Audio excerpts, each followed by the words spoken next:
Hello everyone. It's James again.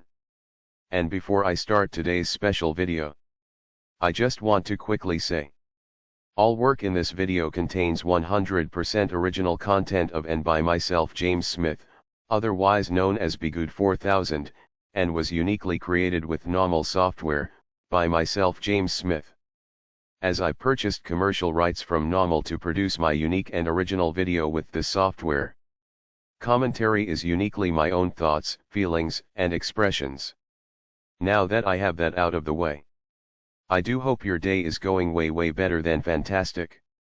And your journey to self-betterment is going way better than fantastic as well. Today I wanted to make a special video for those that are alone during these holiday seasons. No matter if you celebrate these days or not.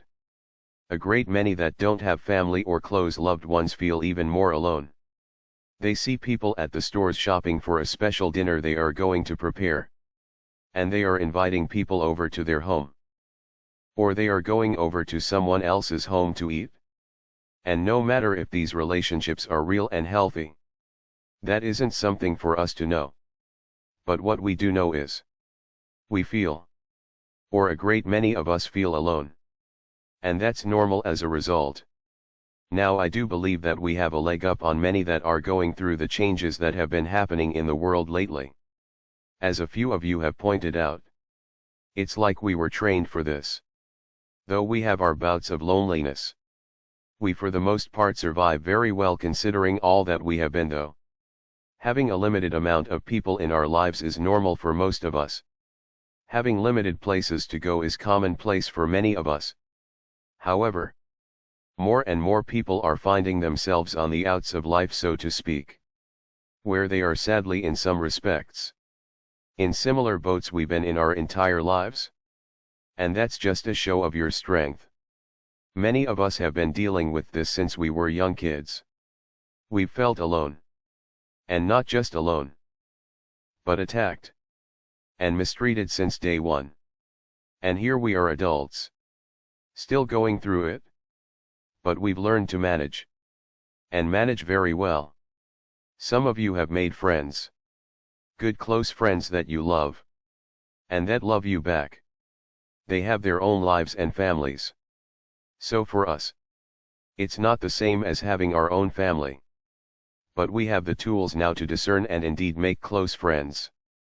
Maybe you only have one or two. But think back to when we couldn't even tell which end was up. We jumped in head first, didn't we? We would see these new people as literal family within a week of knowing them. Now that's an important point right there. Narcissists are not the only ones that come on strong when first getting to know someone. Though they do it for different reasons. As the narcissist uses this as a tactic to love bomb you and get you chemically addicted by the way of your happy brain chemicals. Through their over-the-top too good to be true treatment. Only to one day. Usually 6 months or so later. To take it away. Just to see you chase behind them and after them. Within hopes to get them to so-called love you again. And then the toxic evil manipulative games begin. But with us, those that are love-starved and codependent, we might have attached to someone because we were so thirsty and hungry to be accepted, loved, cared for and thought of. Most of us have been there. I remember when I was young and I would see a classmate's cool older brother pick him up from the playground in his cool car. And take him to see a movie. Or their older brother would buy them some shoes or something. Because the older brother had a job and wanted to hook his little brother up. And it wasn't so much about the things done for this classmate. But it was someone was taking interest in him. Someone cared. And sadly most of us as scapegoats grew up in homes where our narcissist's parent or parents filled our sibling or siblings full of hate and resentment for us. And we never ever developed that close bond. We didn't go to movies together. They never picked us up from school. Actually they enjoyed watching us walk long distances and struggle. And it was this pain and lack of that made us jump for excitement the minute someone new started to pay attention to us. And that's where many of us started our journey without knowing it. Regarding driving away normal and healthy people that might have been good friends down the line. And attracting users and manipulators and narcissists into our lives. Alone. You know, before making this video, I randomly watched a few general videos. Nothing really about narcissism. But there were things in these videos that made me think. The first video here on YouTube is entitled, Bait Car, Piece of SH tries to steal a bait car and forces a kid into the car. It's one of those bait car videos where the criminal or criminals see a car that is ripe to be stolen. At least in their minds. And they steal it. And they are all laughing like most are. Until the car is turned off. By the way of remote control. The police are yelling for them to get out of the car with their hands up. Well, in this instance, what appears to be a young couple happily stealing a car. But the woman forces a young girl into the car with them. It at first appears to be her daughter but turns out to be her younger sister. The little girl is screaming and crying that she doesn't want to steal a car and that it's wrong, and she's fighting to not get into the car. However, her sister forces her in anyways. And the attitude of this couple is just amazing when they think they are stealing this car. But once the police have them in handcuffs, the man is crying and making up stories.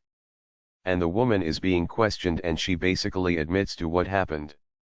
However, the important part of the story is the little girl. Who does she really have? Who does she really have? You see, narcissism can be really under the radar where others have no idea what hell you are living under. But then there is narcissism where it's societally overt and they will engage in law-breaking activities, such as stealing cars and shoplifting. And they will take their children and or younger siblings with them for such bad and evil activities. And their hopes are, and this is sad, their hopes are to turn these innocent young boys and girls into evil monsters just like themselves. Because someone else turned them into a monster. And they just want to repeat the cycle. Because at the end of the day, narcissism is like vampirism. Vampires love to not only feed on the innocent, but turn someone into being just like they are. A vampire. A monster. I'm pretty sure that couple that was stealing that car, when they were little, someone bigger than them did the same thing. They took them out to do all kinds of illegal and horrible activities. Much like the narcissist that flies under the radar does with their own children and or siblings. They might just like to manipulate people and lie. And they train their kids to be the same way. And the one that questions things. And the one that fights back. Well, we know what happens to that child. They become the scapegoat. And that's what I was seeing with this little girl. She was so young. And likely didn't have many role models. How did she know that stealing a car was wrong? Just like how did I know hearing my mother lie to this person and that person was wrong? And I didn't want to go along with her lies. Even when I was 6 and 7 years old. And then I thought to myself, unless this little girl has someone that really cares for her in her family, she's going to live a very hard and lonely life. And I pray that she makes it. I pray her life goes well. And she gets to where she needs to go in life. But here's the takeaway. Narcissism creates loneliness. And the societal issues we see in relationships and in the family structure today. And it passes that narcissism down to the next generation like a torch. And it's my belief that the evildoers in the world know this, and they know if they can keep that torch being passed down from one generation to the next. In many families, the chances of it wrecking everything goes up and the chances of getting rid of it goes down. This is again why education is key. When that little girl will grow up, she will hopefully be looking for answers. Answers as to why she went through what she went through. And the goal is for people like that to be able to find these answers sooner rather than later. So they can have very productive lives. But that video just struck me. Though I had my moment of feeling alone recently. I watched the little girl crying. And I realized, wow. That girl is alone. Who does she have? And I prayed for her. It's just something, isn't it, people? It's just something. Well, how are you all doing today? Are you cooking something nice for yourselves? I hope that you are. With that said, let's jump into some recent comment, shall we? One of the subscribers wrote about a former Navy SEAL and now YouTuber named Jocko Willink that has really good methods and slowing things down. You know, I have watched his videos a long time ago, and I will have to revisit them. I remembered one where he was talking about how to handle a breakup. And the theme and the approach was to slow things down. And to not get emotional. And if you do get emotional about it, to not let that feeling go on and on and on. But to slow things down. And fill your days with positive things. Because eventually those negative feelings will pass and good things will start to happen for you. And again, I have to revisit his videos. But he's very smart and right about what he's saying. You see, it's quite normal and very human to have moments and times where you feel overwhelmed. You might break down and cry. In your car. Or cry in your shower. Or before you go to sleep.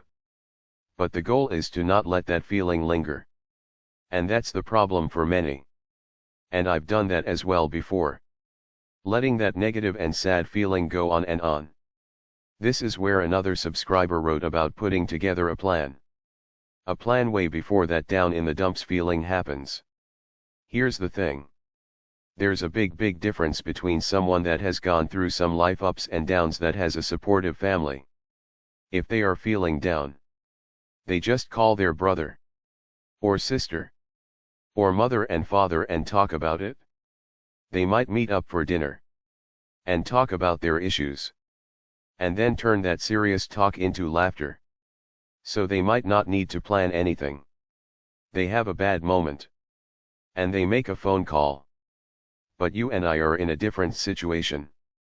Please know that even though you might have a great few months or even a great few years, one day, you might get hit out of nowhere by that super lonely feeling.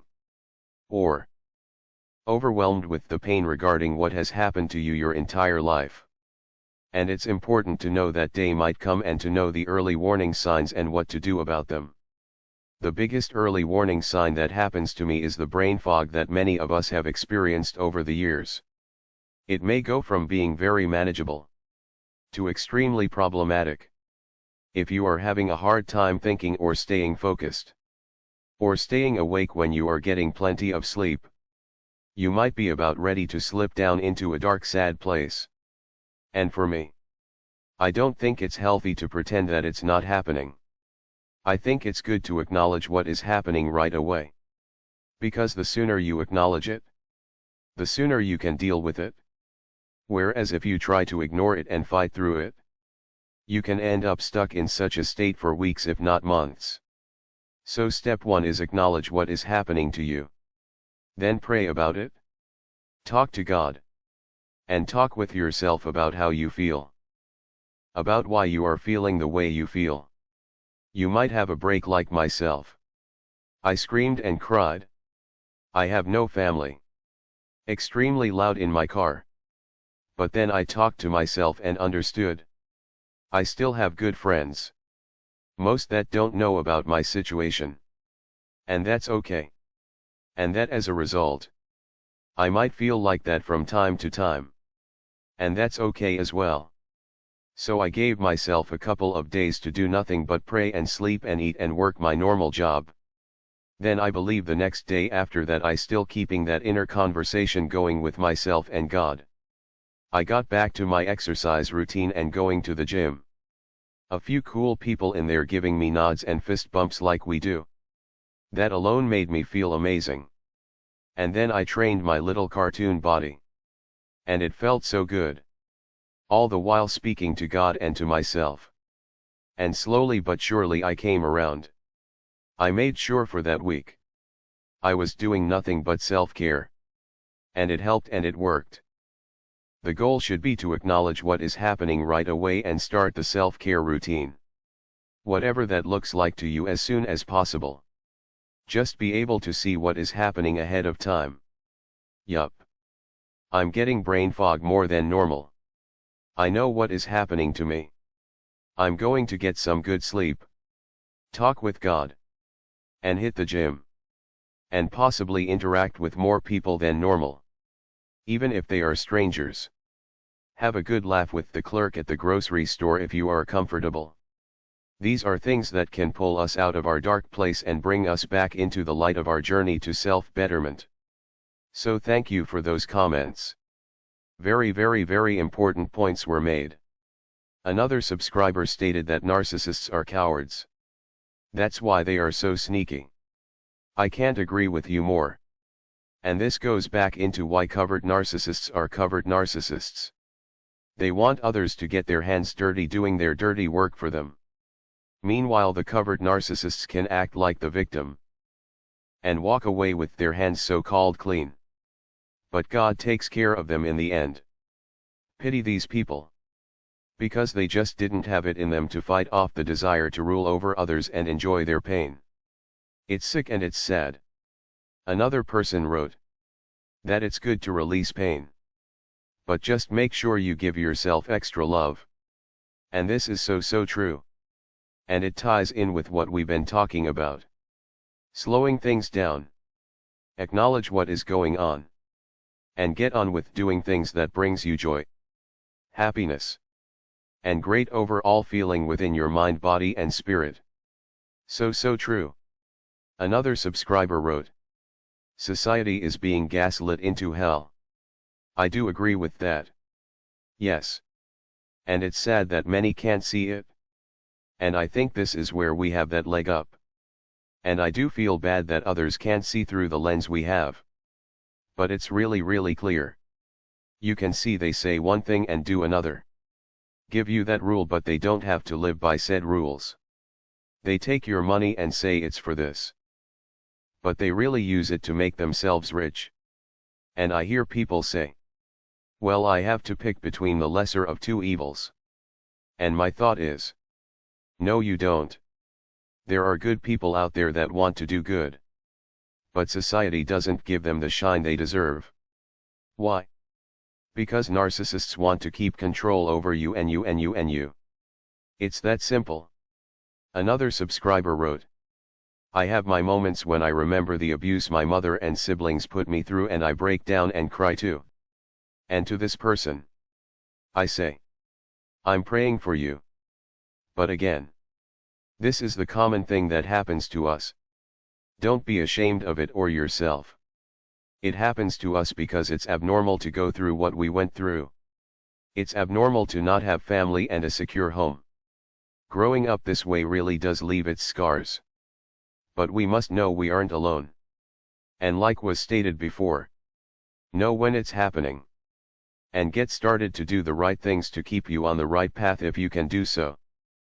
In another comment, one subscriber asked on how to appear being more stoic and dignified when in tough moments.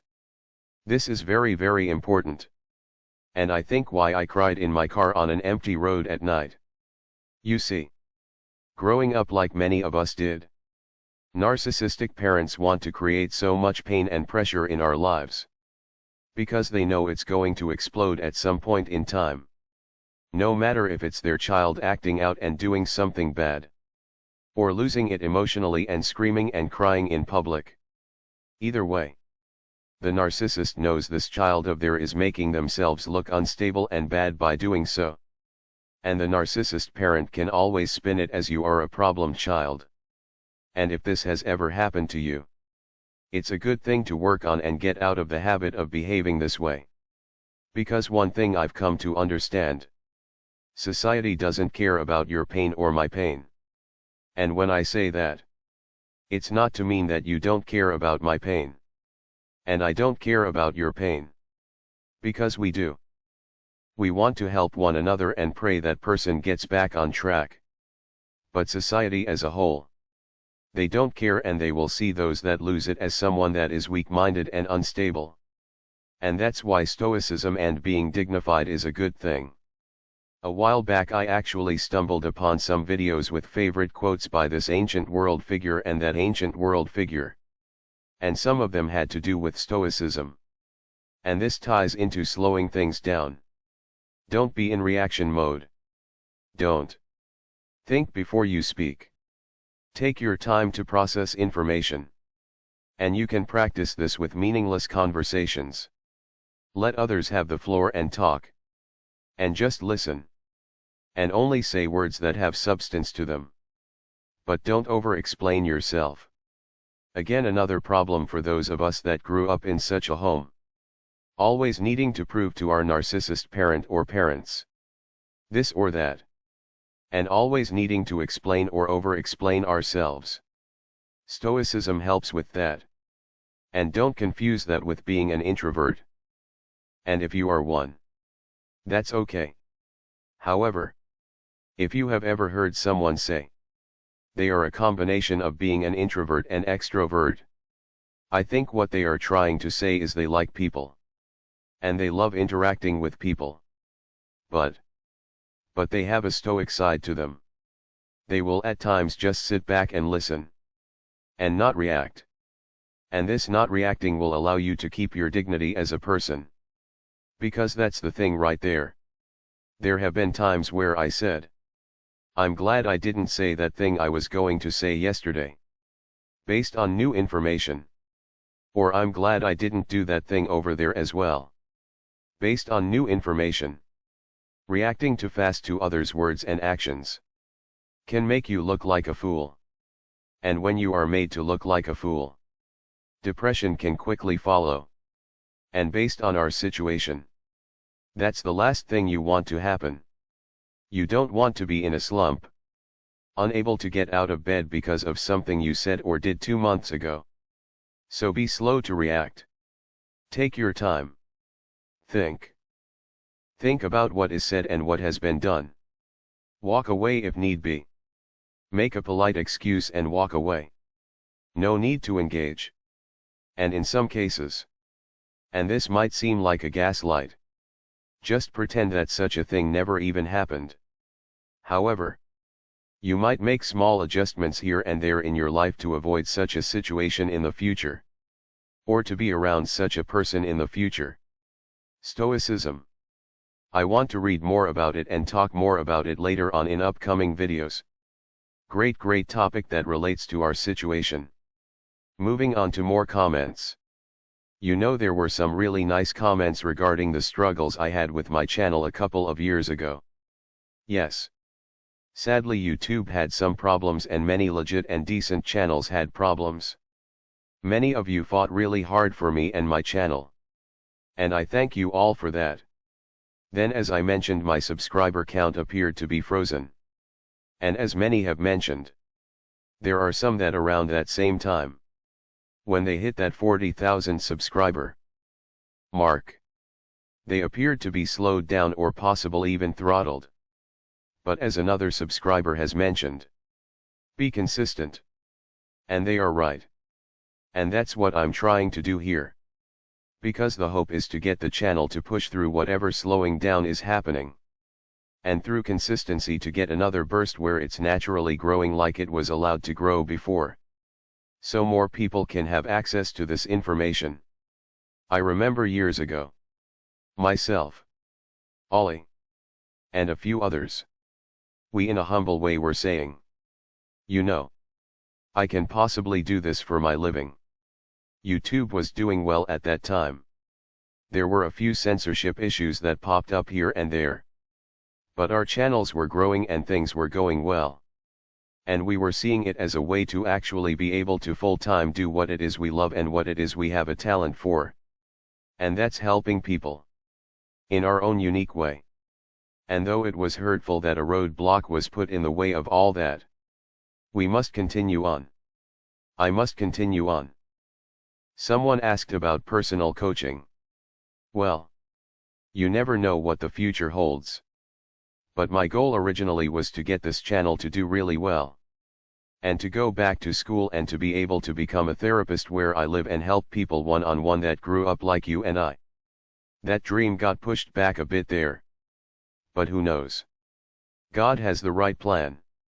I just need to work as hard and smart as I can. And continue to pray. And to yes. In all areas stay consistent. Stay consistent with prayers. With self-care.